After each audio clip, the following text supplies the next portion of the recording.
আসসালামু আলাইকুম। আমাদের হোম অ্যাপ্লায়েন্স সিরিজের আরেকটা শর্ট ভিডিও নিয়ে আসলাম। আজকে আমাদের ঘর কন্যার টিপস হচ্ছে কি করে আমি রুটি বানিয়ে ফ্রোজেন রুটি বানিয়ে রেখে দিতে পারি ফার্দার ইউজের জন্য। আমরা বাজার থেকে র্যান্ডম কোনো পার্টিকুলার ব্র্যান্ড আমাদের চয়েস নাই, আমরা আসলে র্যান্ডম বিভিন্ন ধরনের রুটি পরোটা নিয়ে আসি। তার মধ্যে যে এটা আছে, এটা একটা পরোটা, দেশি পরোটা বলতেছে ওরা। তারপর এখানে লাল আটার রুটি নিয়ে আসি। তারপরে এটাই আবার একটা ফ্যামিলি পরোটা বলতেছে।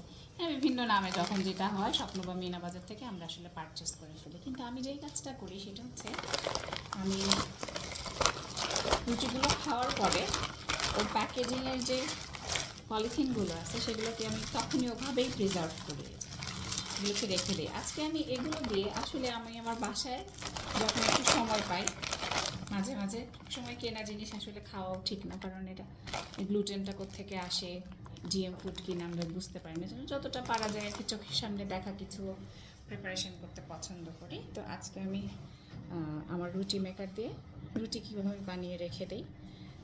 এখন রাতের বেলা বানিয়ে রাখি আর পরে ওটা প্রায় মাসখানেক পর্যন্ত কনজিউম করি।